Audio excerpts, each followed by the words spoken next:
Hi, everyone. Welcome to the last session for Career Lab this quarter. We're going to have 2 mock interviews and a bunch of time for Q&A today. But really quick, I wanted to do a check-in of where everyone's at. And the answer is done, I think, or pretty close to done. So last week was all LinkedIn. That should all be done.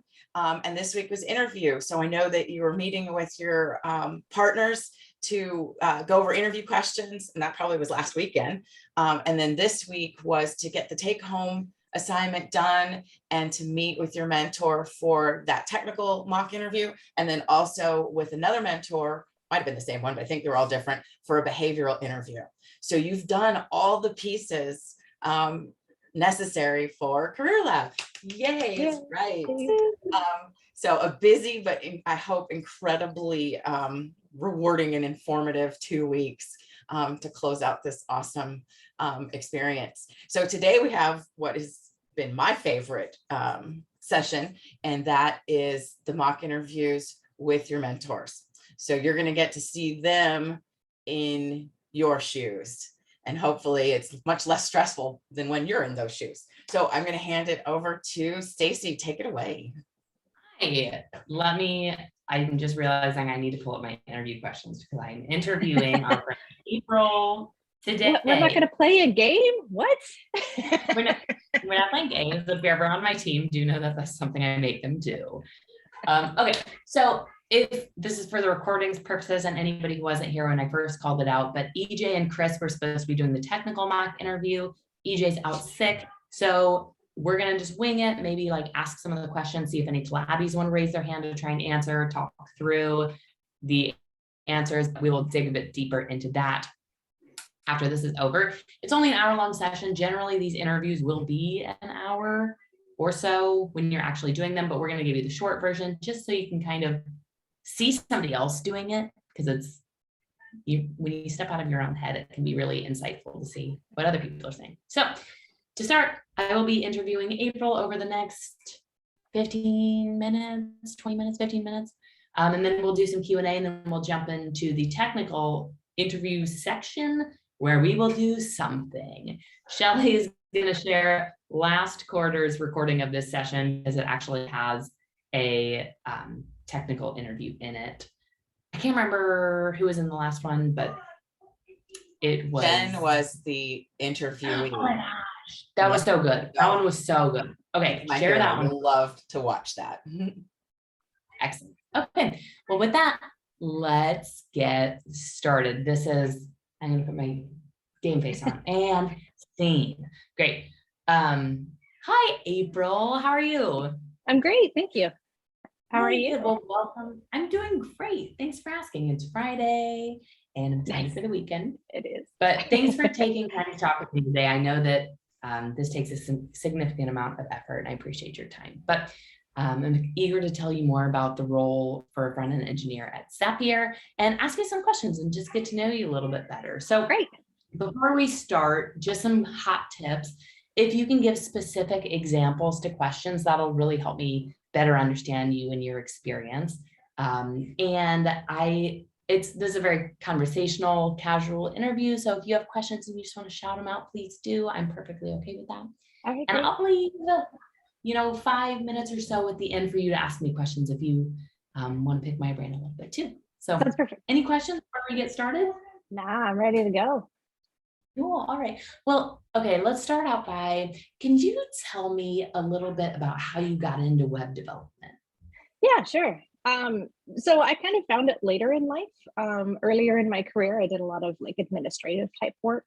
And when my first child was born, my husband and I made the decision that it was best for our family that I stay with them. And so I spent the next, large number of years raising my family and being the caregiver for them. And so then when they started to go to school full time, I began to kind of put my feet back into the work world part time. And of course, defaulted back into administration because that's what I knew.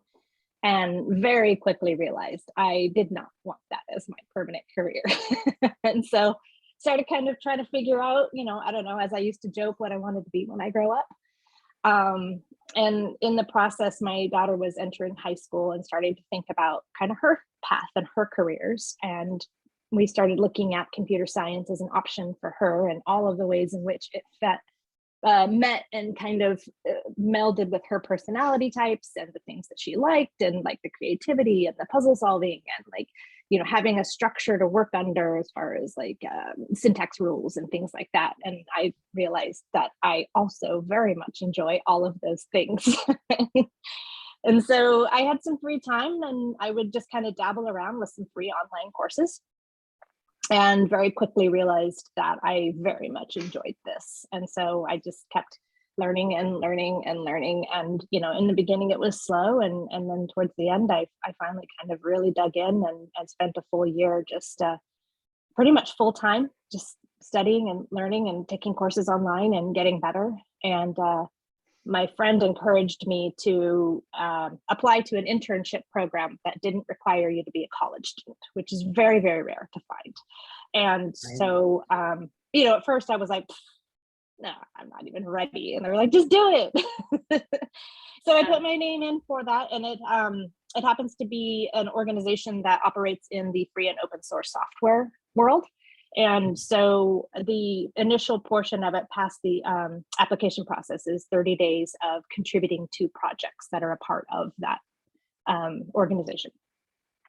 And so I took that as an opportunity to have 30 days of a dedicated mentor who could respond and give me feedback on my work, because I had not yet had that experience.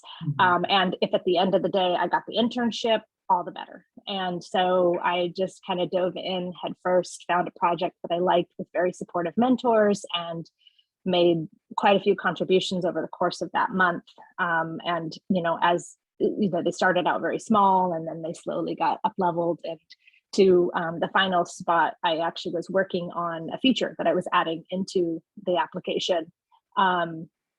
And spent the time that they were deciding who was going to be their intern still working on their project. And really enjoyed it. So that kind of that led, I did get selected for the internship and had the opportunity to work for them for 3 additional months. And then shortly after that, you know, started looking for my work. So my first job. I love that. So with that, what are you looking for in your next opportunity? Yeah, I think one of the things that I really took away from that experience was the value of having a strong support system around you, and seeing how quickly I was able to level up my skills just by getting feedback from somebody with more experience was really exciting. And so like having that opportunity to be involved with a team that had a strong kind of lifting up mentorship attitude within it, I think would be really, really valuable to me, and definitely something I'm looking for.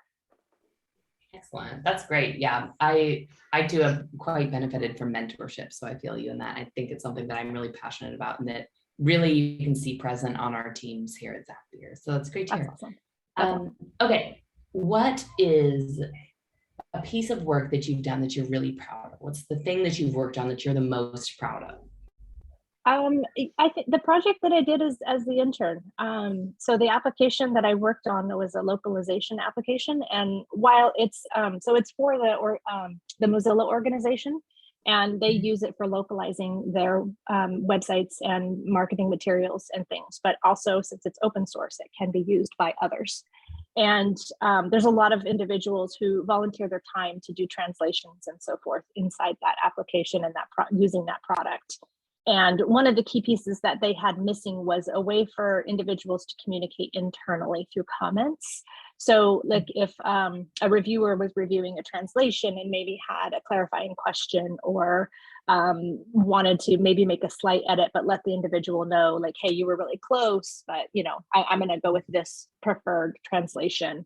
So that they didn't have a way to do that internally. So it was like the work was being done inside the app, but the communication was happening outside of the app. And so the product or the feature that I built for them was the ability for them to have internal comments inside the application that would allow them to, my initial stab at it didn't quite get all the way there to be able to have mentions, but I did continue to work on it until that was feature complete, so that they even can, you know, @mention individuals and bring information into their notifications so that they can keep that communication inside the application that they're working on. And so just kind of knowing that I had a hand in providing like a valuable tool to the individuals who use that application felt really good.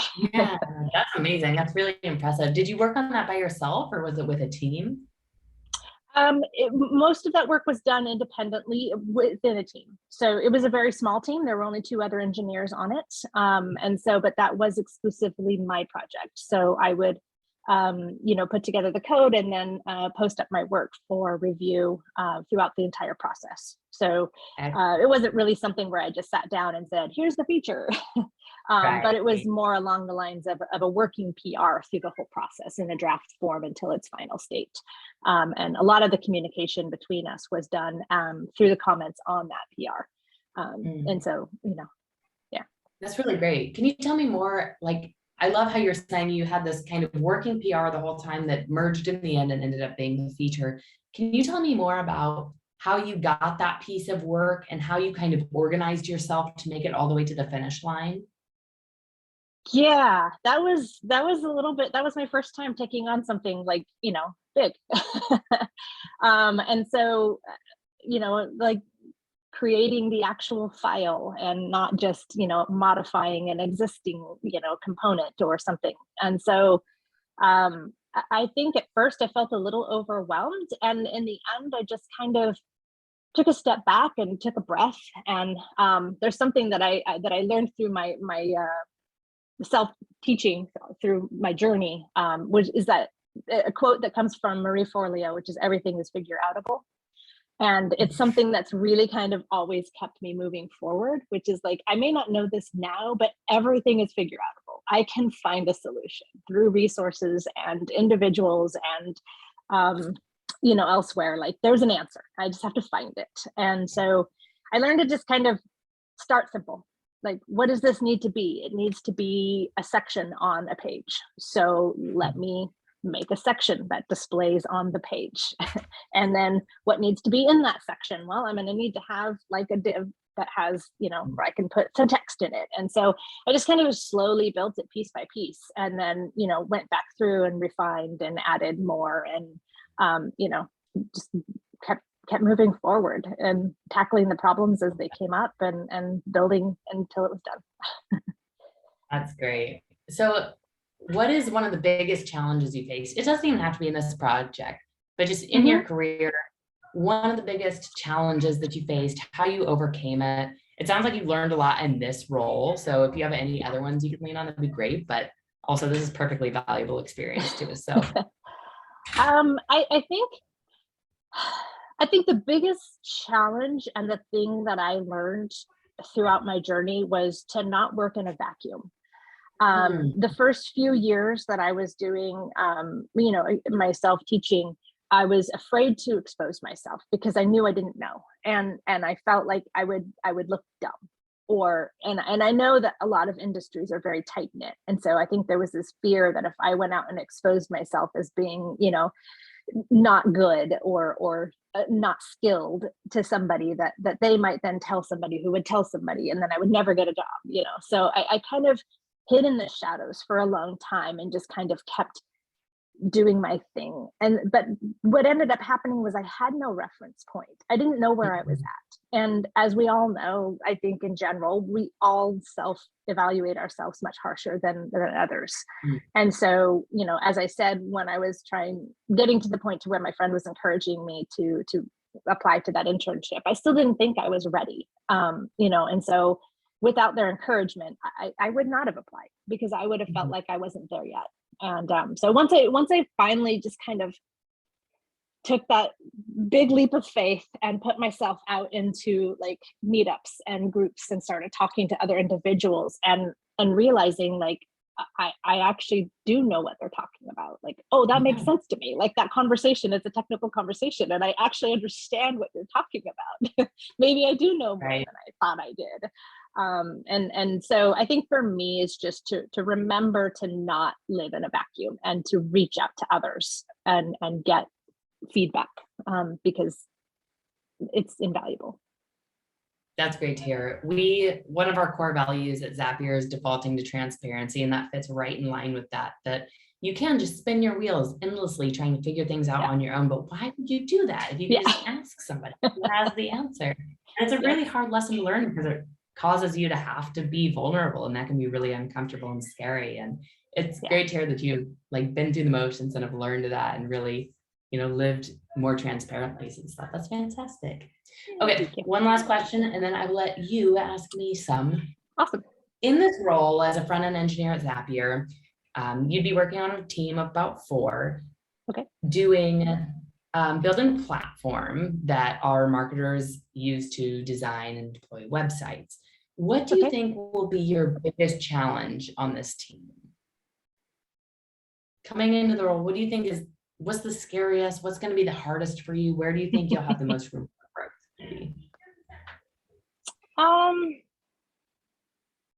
That's actually a really great question. It's really hard to say without actually seeing the code and the project itself. Would it be like taking designs and translating those into code, or like what exactly would like a day-to-day experience look like on that team? Great question. So there's a number of different kind of angles you can take to the work that you do. There's definitely a component of it that is taking designs from a designer and, building whatever they design in code. There's also a lot of things we face with deploying these websites in a way that works with all of the other systems at Zapier. So there's some stuff involving, some like SRE work in which you would have some support, but you're expected to kind of be a bit autonomous in figuring out how to get the help that you need or what you need help with. There's also a portion of it that's exploring new tooling. So, adding new tools to our platform that will help us, better analyze data, for example. So sometimes you'll be exploring new things and deciding whether or not we should go with these new tools. So there's a wide range of tasks that you'll do or things you'll be responsible for, because you very much own this whole service and you're responsible for everything involved with it. Yeah, I think with that description, thank you very much. I think that really helps me kind of get a better sense of what the job itself would entail. I think the biggest challenge within that description would probably be around the deploy, because I really haven't had a lot of opportunity to work on that piece of it. My work ended at the merge. So I think it would be really fascinating though, to like get a better understanding of how all those pieces work and communicate, and the process itself, and learning just the process, let alone debugging it when things don't go right, would be a challenge, but a really, really awesome and fun challenge. Like I'd be super excited to do it. That's not something that you often get a chance to really dig into. I feel like when you're working more solo. And for me too, coming to Zapier, that was one of the biggest like growth opportunities for me, was what happens after you click merge on this code. Like, how does it actually go anywhere? And it can be so very complex depending on what other systems you're working alongside. So that's good to hear. I mean, I'm actually, you described that. I'm like super excited. Like that's something I haven't had a chance to put my fingers on. It would be awesome. That's great. I'm glad you're very excited about that. It's a good area for growth. Okay, well, with that, this all sounds excellent. What questions do you have for me?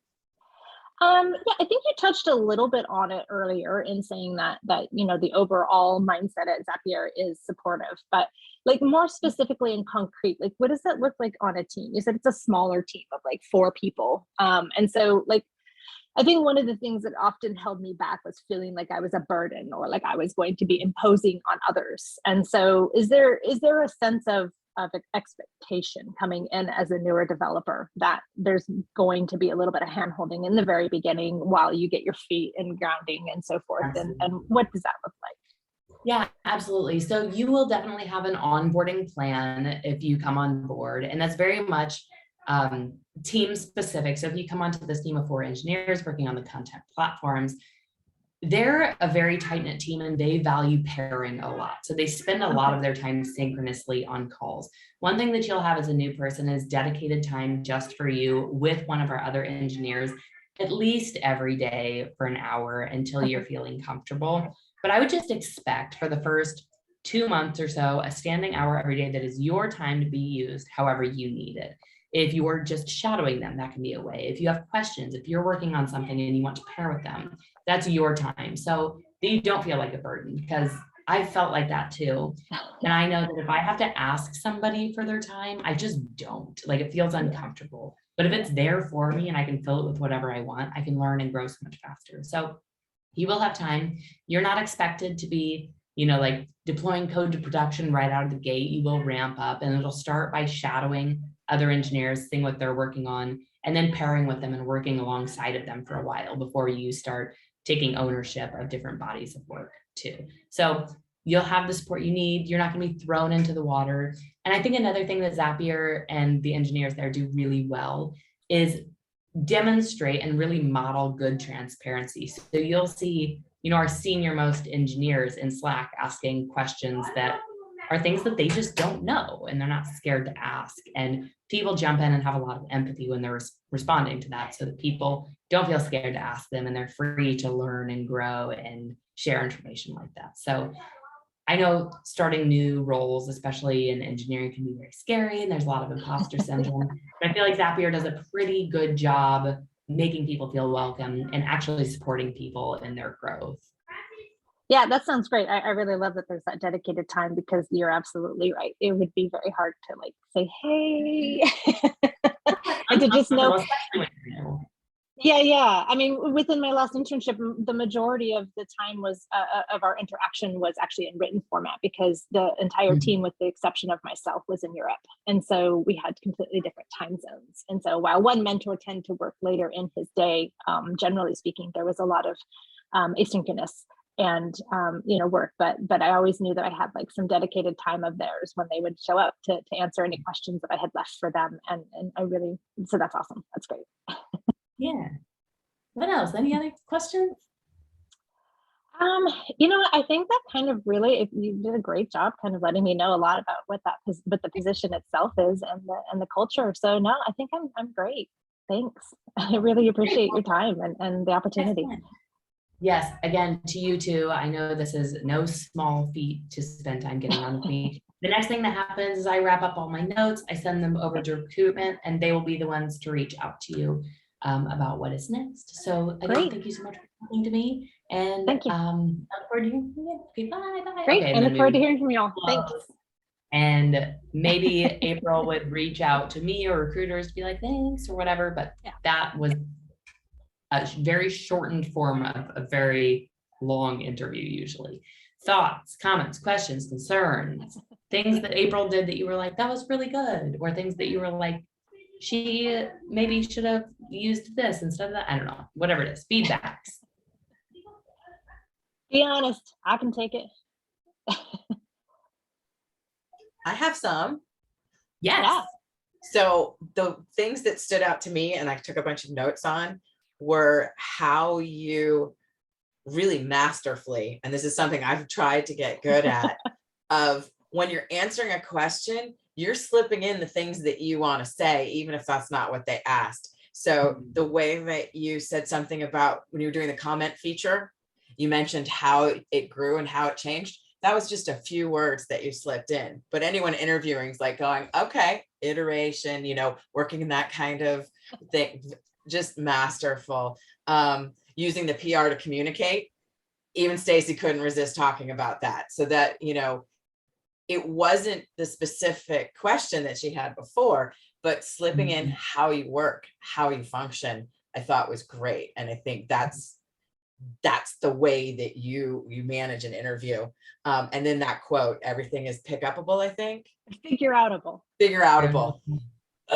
reminds me, what is that movie where no problem is too insoluble given a large enough plastic bag or something? It's some weird quote. Anyway, it's perfect because you just laid out your entire philosophy, motivation, enthusiasm, and capacity to learn without her ever asking you, how do you approach something you don't know? So anyway, those were all great and things that people can make their own. So steal those things. Thank you. That's exactly actually part of my intent. That's exactly right. It's like one thing that I stole from Lisa Smith when she was doing this kind of thing and the how to tell your story thing is how she's like, I like come from a background of this other stuff, like whatever your background might be. I come from a background of customer service. That is a feature, not a bug of mine. And like, I love that she says that. And this is another like little thing that April said that you can just like stick in your toolbox. But yeah, April, I thought you did a great job of something that I tell people to do on interviews all the time, like get 5 to 10 stories that really highlight who you are and how you work, and slip those into any question they ask. Like just find a way to answer their question with one of your stories, because like Shelly said, it fully encompasses the way you work. Me as the interviewer, I want to know how you work. I don't really care what you accomplished. Like that's great if you accomplished things, but if you can give me insight to how you work and how you achieve, that's what I'm looking for. And I thought you did a really good job of explaining that through story. Thank you. And thank you, Tim. It's one thing that I think is hard to do, which is to distill your story into an interesting but concise version. Because there's a lot of stuff in between that I didn't talk about that's fascinating to me. And I think tells a good story about myself, but it's too much in that environment. So yeah. Yeah. And you never in that like belittled that you were like a career switcher or like a stay-at-home mom for a while. It was always like, these are things that happen and they're not negatively charged in any way. It just led me to this next piece on my journey. I love that too, because it can be really easy to slip into negative talk around those kinds of things about yourself. And it's just very damaging in an interview. So try and make things as positive as possible. Yeah. I always say defer to, I don't know it yet, but oh my God, that sounds really exciting, because it is like, especially as a junior coming in, like I want to learn it all, but I want to learn it with support and mentorship and like knowledge around me. Like trying to learn it all on my own is a lot, I know, because I did it. And so like, yes, teach me how to deploy, teach me how to like deal with SRE stuff that I haven't done before, you know, and to convey that to the interviewer that's something that that's a beautiful call out. Like I loved how you were like, no, I don't know how to do that yet. I'm really excited about that. So take that and put it in any of the interviews you do. It's a good one for the technical interview with Chris, to exactly like you just did. I actually don't know that at all, but that's really interesting. I haven't had to deal with that. Tell me more. And for what it's worth, I will drop into the chat the Oprah Super Soul on that Marie Forleo gave for the Everything is Figure Outable, because it's quite entertaining, but also, like I say, it just resonated with me. Okay, any other things about the job fit interview? Again, y'all have probably gone through these already, but the general reason for this interview is to usually see if you're a good fit for the team and the company. If you have the general experience that you should have for the role, and it's a lot focused around, again, how you achieve, how you work, and who you are. So make sure that those things really shine in these questions. Okay, with that, let's switch to some kind of discussion around technical interviews.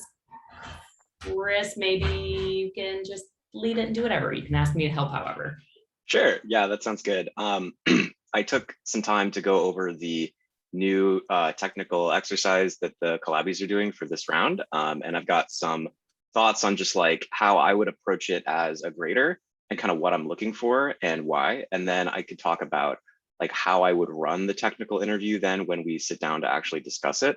And then the last thing is I can also just kind of go over some of the questions that I had prepped for EJ today and talk about those. And then I guess, yeah, if anyone's feeling brave and wants to give some of them a crack, we can try that or not. Either way, it's fine. Okay, so to jog everyone's memory, the technical challenge this time around was to look at some art, which is great because I love to look at art. So basically, Collabbies need to fetch some data from the Art Institute of Chicago's API based on a search parameter that the user is passing into a search form, right? So they need to search for some criteria, and then they need to display the results from the API on the page. And then also when, pardon me, when the user clicks on one of those images, we need to take it to like a details view of that particular image. So that's kind of the gist of it. So one thing that I'll mention up front is I feel like usually when I'm looking at a technical exercise, I'm spending about 50% of my time actually looking at their technical execution and like how did they approach the problem, what tools and solutions did they use, did they actually achieve the like objectives of the exercise. But the other 50% that I'm looking at is like, how are they communicating and documenting and organizing their code? That stuff is actually really, really critical, because honestly, from the perspective of your interviewer, they're going to see the same solution a lot of times, probably. And that's actually not going to be the most unique and interesting thing about what it is that you bring to the table. What is going to be much more unique is like how you communicate with them as the interviewee. So some of those things that I'm looking for would be, I think the first thing that I look at probably is the commit structure itself. So how did they commit their code to Git? Sometimes I will see people just put everything in one big commit, okay? And it'll be like initialize or something like that, right? That's not gonna wow me as an interviewer because there's not a story there, right? Like what I'm really looking for in a Git commit history is first I did this thing and then I did this. And then, oh, I had to fix this problem here. Like those are the kind of Git commit messages that I want to see. And I want to see them as individual like messages. I don't want to see it all like crammed into one big commit. Maybe at the end when you merge, I want you to do that to just like squash your commit to keep the Git history nice. But inside of a PR, it's really, really useful to see that history. And then I can actually like look at individual commits and then maybe even if the person is like a superstar, maybe they're even commenting on their individual commits, explaining like, oh, this is why I did this, things like that. So the more that you can describe your story, the more I can get into your head as the interviewer and understand what you were thinking, how you're approaching the problem. And it also is like modeling good behavior that I want to see in a code base because it's great documentation for like why this decision was made. If I can look at a commit and be like, oh, this is why that person did that, even if it was years in the past and that person doesn't even work at the company anymore, right? Like that's crucial to helping me understand the code. So that's a big one. Another big piece of it is their PR description. So if someone just files a PR with like no description, no title, nothing in it, like that's thumbs down, right? What I want to see is a really like robust and well-crafted description. So it should kind of like summarize, here's the problem that I'm trying to solve. Here is at a high level how I approached the solution. And then in an exercise like these, there's maybe some additional things that I'm looking for too. Definitely kudos if the person explains how to run the code base, how to actually like run the tests or how to validate that their solution is working correctly. Because if I have to figure that out as the interviewer, that's just going to kind of eat time away from my day. And if you document that for me, that's a huge plus. Another piece of it is I'm always looking for people to be aware of the trade-offs and the things that they weren't quite able to accomplish, right? So some like future steps on how they might finish out the exercise if not everything was done, or ways that they might improve it or better organize it, or ways that they might productionize it and make it more robust and able to actually like function in a production environment. Notes like that are, really great, and they show me that you're thinking at that higher level. You're thinking more about the future, and it's always something that I want to see in those. So, and that doesn't always have to be in the PR itself. Sometimes people will add like a notes document. I actually super recommend that you do that whenever you're doing an asynchronous exercise like this. Just start up a new like TXT or Markdown file or whatever, and as you're going, just write down everything you're doing. Just like stream of consciousness into that file, and maybe clean it up at the end. And that's going to be a really, really nice document for you to share with the reviewer to help give them even more context about what you were thinking and how you approach the problem. So that's a lot of stuff about like the communication and documentation piece. Moving back a little bit to the code. So some of the things that I'm looking for there would be like code organization. Where do they put their code? Is it all in like one big file? Like for this particular example, right? Like you have to create new pages for like, let's say a details page, right? So probably a not so good solution might be like just cramming more code into the app.jsx file and like having the code for the additional page just in there. And that might happen, okay? That might happen. And maybe someone would call it out in like their trade-offs and be like, I was running out of time, so I just threw this in this page, but I know that this is not great, and I would break it out into another page. Like, that's okay, right? I understand your reasoning. But if you just do it and don't like make any comment of it, I'm just gonna maybe assume that that's like how you write all your code, right? And that's not so great, right? Same basic concept applies to like functions, utilities, things like that. And just thinking around like, how would you actually break this up and make it maintainable and readable for if you were actually working on this project, like with a team of people, right? Kind of similar to that is variable naming. That's a big one for me. So if you're just naming your variables like thing 1, thing 2, or like A, B, C, like those are not very descriptive. They're not going to help people who need to come in later and read your code understand how it works. So definitely points for good, clear variable names. And if they're not clear, that's something that I might, mark off on or ask for more clarification around.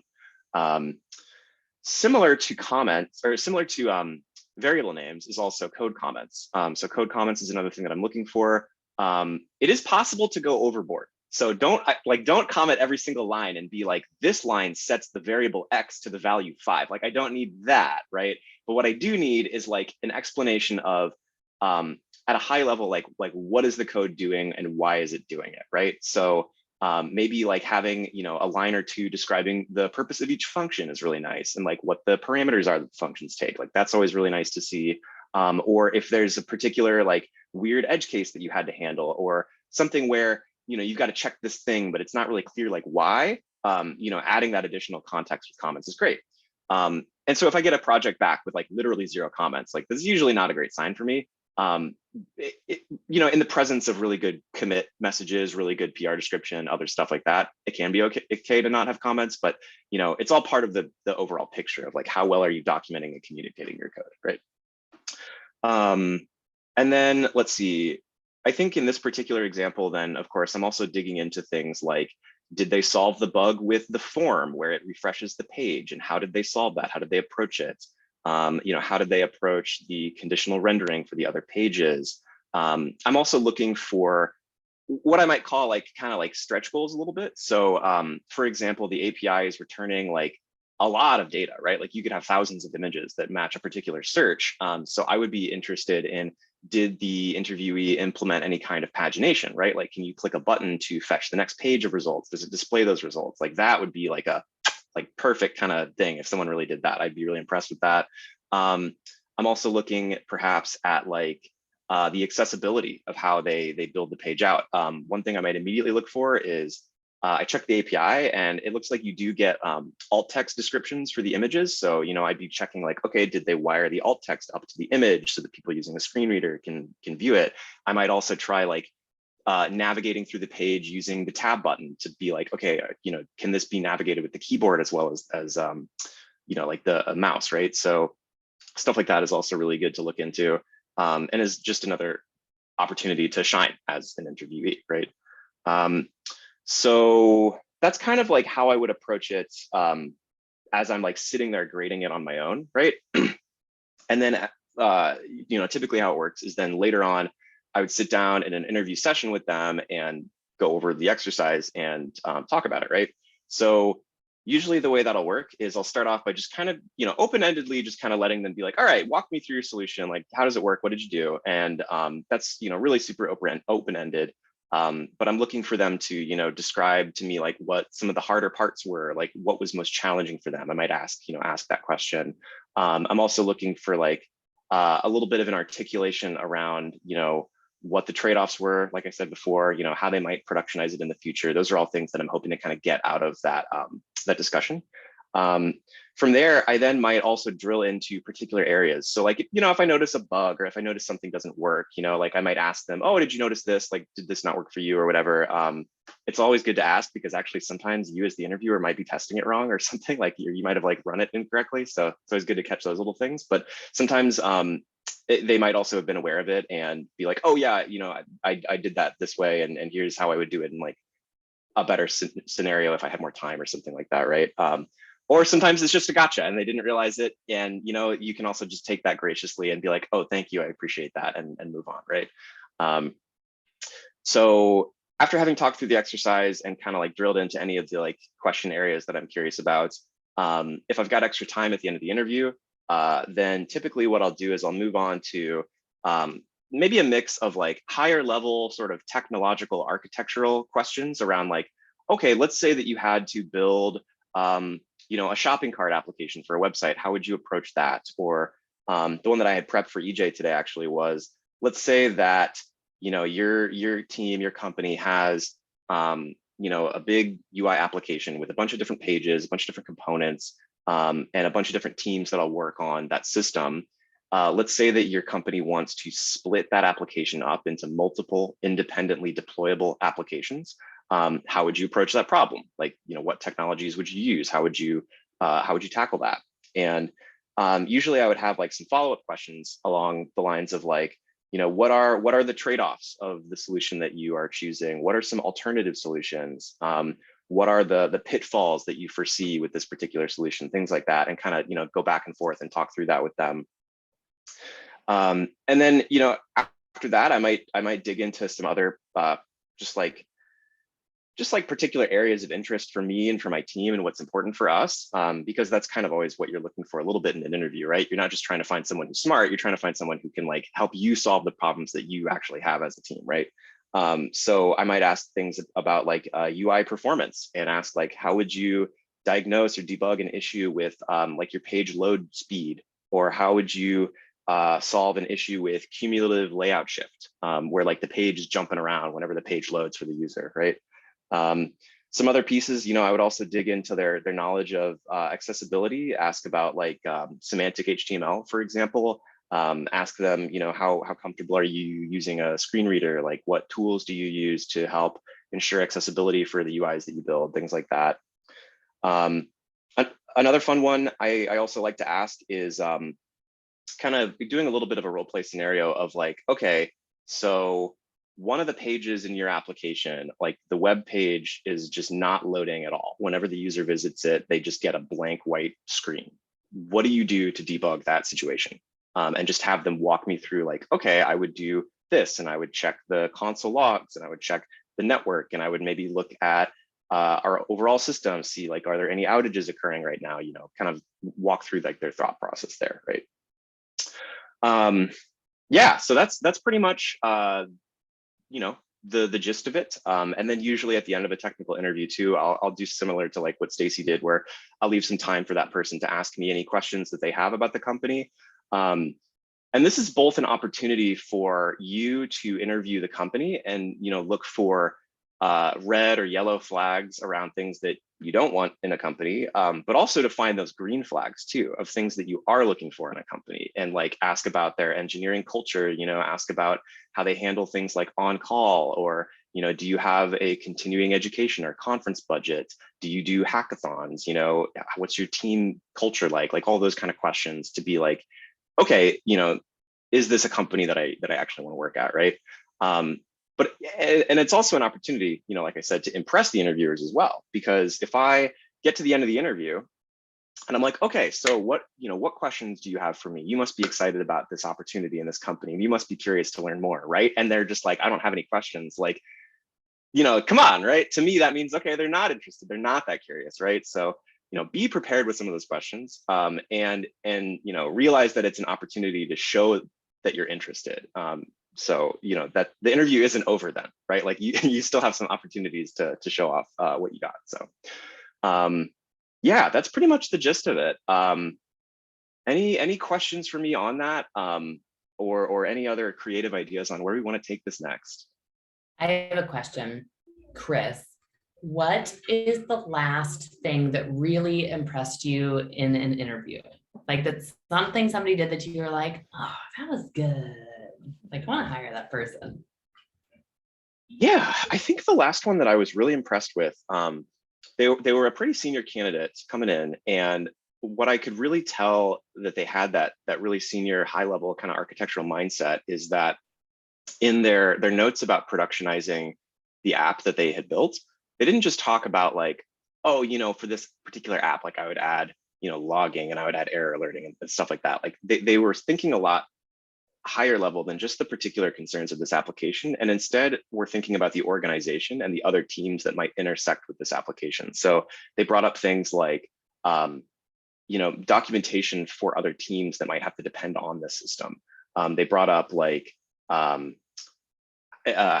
well that this particular technological solution aligns with the solutions that other teams are using, and to try to bring some level of consistency across those, so that other teams could more easily operate within the context of this code base and like immediately like understand it and start working with it.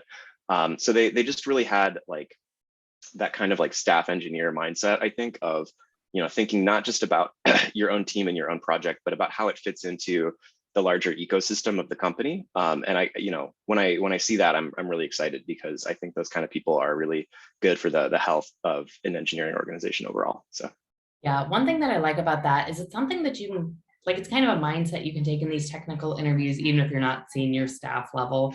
But when you're answering questions, really be thinking about the user and the business too, like not just the technical solution, but wait, or how are our users going to interact with this? Well, if I was a user, I would want this probably. So, or like, I don't see a lot of business value in this, or if we do take this solution, it's going to be really expensive. So we might want to look for other ones.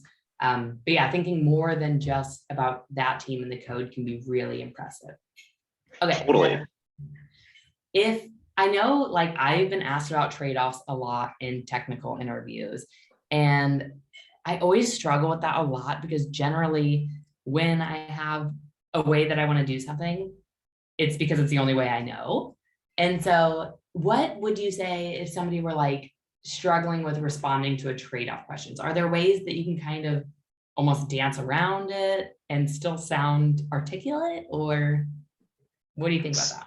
If I can't think of a better solution, the next best thing is to think of a worse solution. Oh, that's so come up with an even stupider way of doing whatever it is that you just did, and then compare and contrast, right? So like, if you are aware of, oh, well, I could have, hacked this and not actually done this the correct way, or to save time, right? Like you've already articulated a trade-off, right? Because the trade-off is like technical correctness or like robustness of the code versus the amount of time that you spent doing it, right? So there's always trade-offs kind of inherently in whatever you're doing.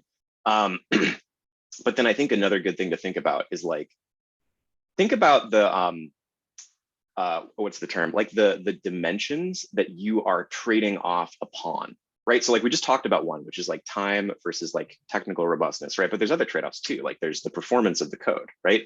And even within the performance of the code, there's like a trade-off of like how long it takes to run versus how much like memory and storage it takes to run, things like that.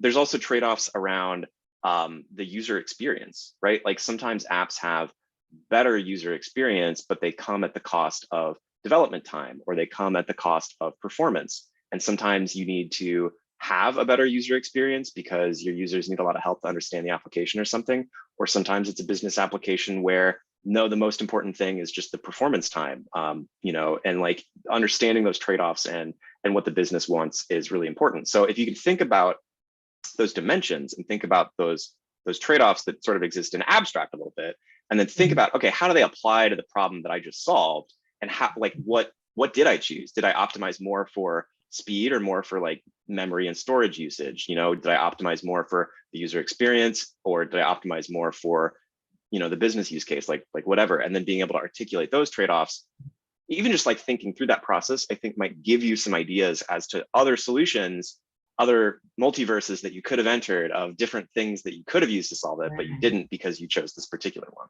right? That's a good call. Like, so say gather up like 5 different trade-offs you could be looking at, development time, user experience, performance, whatever it might be. And if somebody asks you that and you're just like, I have no fucking clue, you'd be like, okay, well, when it comes to trade-off, here's, 5 things that are usually top of mind for me, and kind of run your solution through an analysis of those and be like, this seems like it's a quick solution. It's not going to be very user-friendly, but the alternative would be doing it this other way, which is going to take me personally a lot more time because I've never done it like that before, but could potentially give us a better user experience.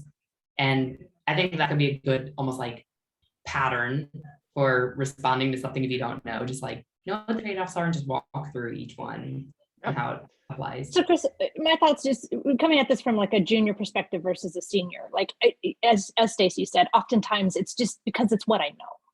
I've worked with Node, so therefore I chose Node, and so I think, would you say that there's value in saying something along the lines of, well, I chose that technology because I have the most experience in it, but if I was to look at something else, here's the things that I would consider.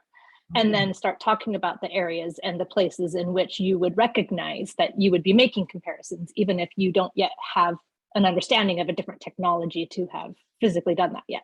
Absolutely. Yeah. When I hear that in an interview, usually it's a good thing, because it tells me that this person, maybe they haven't actually worked with these other technologies, but they've heard of them. They understand at a high level, like what they're for and what would be useful about them, right? Like for example, you could be like, okay, I would reach for Node because I have a lot of Node experience. I don't have much experience with C++, but I know that C++ is going to be more performant and more closer to the actual machine with less abstraction. So maybe if this application needed to be like way, way, way more performant than a Node.js application, maybe I would look into rewriting it in another language like that. Another good thing to think about too is like what technologies that a company uses, right? Because like you have your own knowledge, right? You have your own decision around like, I know this, I'm going to choose this. But then that same microcosm exists at like the team and at the company level, right? Like what do people on the team know? If you're joining a team where it's like, okay, I know Node, but everyone on the team writes Java, chances are good you're going to have to learn some Java, right? So, be at least having that awareness of like, this is what I know, but I'm more than willing to like learn new things and adapt to whatever it is, whatever technologies and tools that the company uses. That's a really good sign, because a lot of companies are looking for exactly that. They know that they're not always going to find an individual who is familiar with every single technology that they use. They just want someone who is more generally like knowledgeable and who has the ability to learn on the job and pick those things up. So yeah, I think that's a great suggestion. Does anybody else have any questions that have tripped you up in a technical interview or even in your interview practice that you've done at Collab? Any questions that you just like embarrassed you so bad? I've had some really embarrassing technical interviews, but I blacked out and I don't remember them at all. And when they get done, I'm like, I don't know what they asked me. Was I even there? But if you remember them, please say them. Lindsay. I had one yesterday actually. And so I built this React project. They gave me a bunch of API routes with arrays in them, and then some routes for just an individual object ID, like just based on the ID. And I didn't use any of those. I just sorted the array on the front end and used just the basic array fetching routes. And they asked me like why I didn't use like the individual ID routes. And I was like, well, I don't really know. Like it made more sense for me and it was easier to sort on the front end than to like fetch these individual IDs and make all those fetch calls. But we talked about like as the app grew, like it's a parking valet app for a parking garage. And so if like the parking garage is like 35 levels instead of like 4 levels, then you're gonna have all this data. And if you're fetching an array of like 35 levels of data of parking spaces, then that's not good. So yeah, it was just kind of like, I didn't even think about that use case. So that was kind of embarrassing, but yeah, that was the only thing. And I think I'm gonna get an offer from them today. So yeah. That's like, Lindsay, you bring up a really good point, and Chris touched on it too, is that like as an interviewer too, especially because I'm coming at it from a different angle, like very businessy now. I want to know that you're thinking about the user and how the business is going to grow and scale. And so that's like a really good shout, is to when you're making choices, even if you do map over it now, because that's how you know to do, like sort the array in whatever way you need to, because that's how you know how to do it. And you have 3 hours to get the thing done. Write a note in your notes file or wherever about like, should this app scale? This might not be a viable solution anymore. Here's some other ideas. I didn't get around to doing that kind of thing. Like, I love that notes file idea that Chris was mentioning. That's like gold. I swear we write more documentation than we write code. So just know that if you can demonstrate that you write good documentation, it's going to be beautiful. I also feel like if you hit, and this kind of gets to Chris's comment on putting comments in code, and in general, I don't like a lot of comments in code. I do like when like a function is identified as this function does this thing, so that you can at a glance kind of know what you're expecting from it. But generally speaking, too much commenting is a lot. But I think that when you're working on like an at-home project, there's value in being able to say, like to put a comment saying, initial attempt to get this working, plan to come back and refactor later. Like, because you're acknowledging in a way that you'll remember to talk about, and that the interviewer will see that this isn't the optimal solution, but by timing, you just want to get it working. Because I know for myself, like I do that still today at work, or I'll get it working and then I'll refine it. And so like having that there, but then acknowledging it and letting them know that, you know, that's not ideal and that you'll come back to it, I think is super valuable. I like to see comments specifically if there's limitations with some kind of API you're working with.